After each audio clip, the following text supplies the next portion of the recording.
एक बार सर्वशास्त्र पारंगत पुराण कुशल शांत चित महात्मा सूत जी तीर्थ यात्रा के प्रांगण में नैमिषारण्य नामक स्थान पर आए और एक पवित्र आसन पर स्थित होकर भगवान विष्णु का ध्यान करने लगे। ऐसे उन कांतदर्शी तपस्वी का दर्शन करके नैमिषारण्यवासी सैनकादिक मुनियों ने उनकी पूजा की और स्तुति करते हुए उनसे यह निवेदन किया।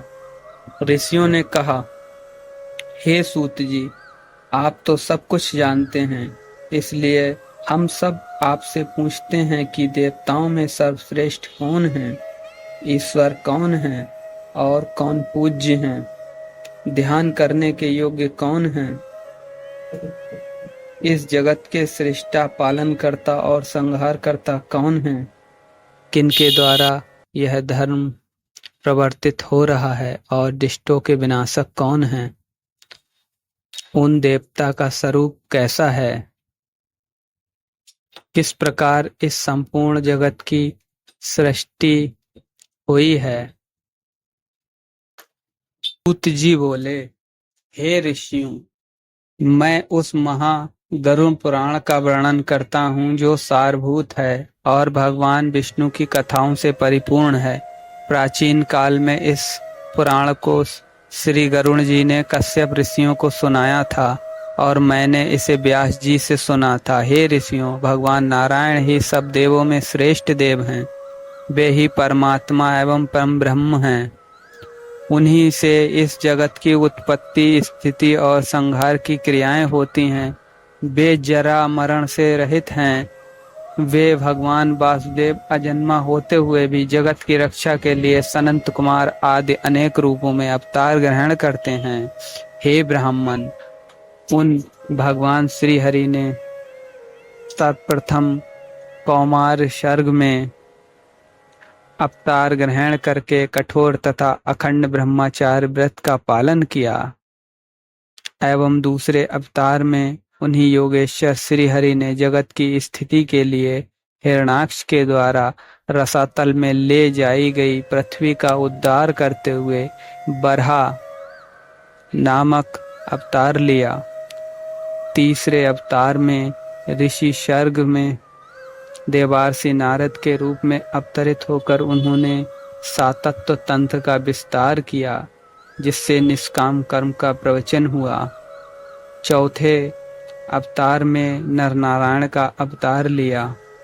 इस अवतार में भगवान श्री हरि ने धर्म के रक्षा के लिए कठोर तपस्या की और वे देवताओं तथा असुरों द्वारा पूजित हुए।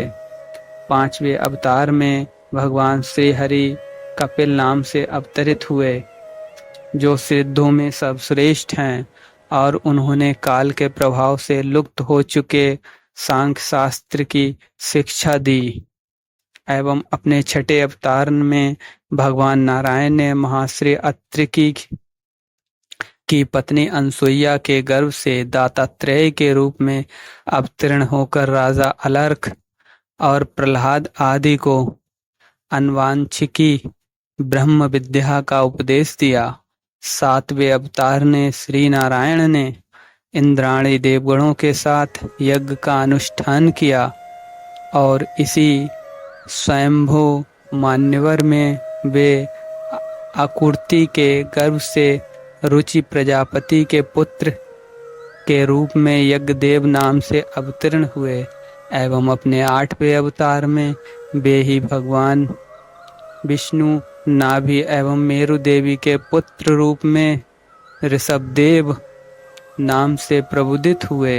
इस अवतार में इन्होंने नारियों के उस आदर्श मार्ग का निदर्शन किया जो सभी आश्रमों द्वारा नामस्कृत है।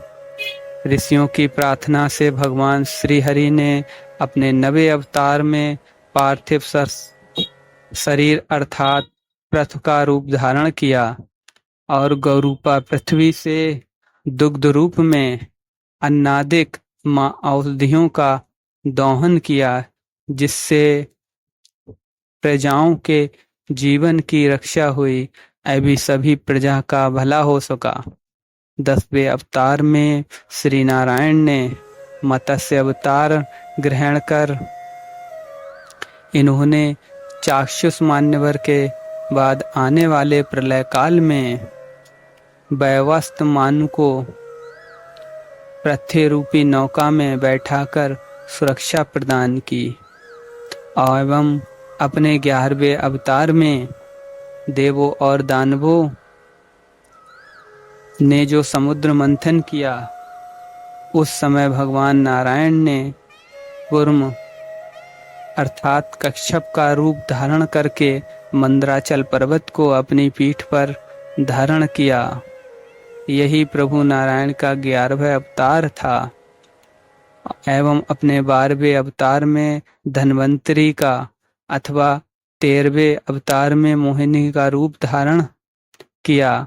इसी स्त्री रूप में उन्होंने अपने सौंदर्य से दैत्यों को मुग्ध करते हुए देवताओं को अमृत पान कराया एवं अपने 14वें अवतार में नारायण ने नरसिंह रूप को धारण कर अपने तेज नाखाग्रों से अर्थात नाखूनों से पराक्रमी दैत्यराज हिरण्य काशिपु के हृदय को उसी प्रकार विदीर्ण किया जिस प्रकार चटाई बनाने वाला व्यक्ति तिनकों को चीर डालता है एवं अपने 15वें अवतार में वामन रूप धारण कर वे राजा बाली के यज्ञ में गए एवं देवों को तीनों लोक प्रदान करने की इच्छा से उनसे 3 पग भूमि की याचना की एवं अपने 16वें अवतार में परशुराम नामक अवतार में ब्राह्मण दोही क्षत्रियों के अत्याचार को देखकर उनको क्रोध आ गया और उसी भावावेश में उन्होंने 21 बार पृथ्वी को क्षत्रियों से रहित कर दिया।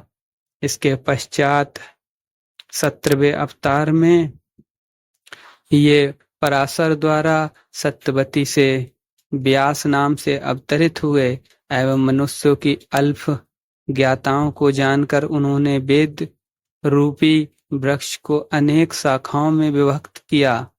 श्री हरि ने देवताओं के कार्यों को करने की इच्छा से राजा के रूप में श्री राम नाम से अपना 18वां अवतार लिया। समुद्र मंथन आदि अनेक पराक्रमपूर्ण कार्य किया एवं अपने 19वें तथा 20वें अवतार में श्री हरि ने वृषणी वंश में कृष्ण एवं बलराम का रूप धारण करके पृथ्वी का भार का हरण किया एवं 21वें अवतार में भगवान कलयुग की संधि के मध्य में देवद्रोहियों को मोहित करने के लिए कीकट देश में जिन पुत्र बुद्ध के नाम से अवतरित होंगे और उनके पश्चात कलयुग की 8वीं संध्या में अधिकांश राजवर्ग के समाप्त होने पर वे ही श्री हरि विष्णु यशा नामक ब्राह्मण के घर में कल्कि नाम से अवतार ग्रहण करेंगे।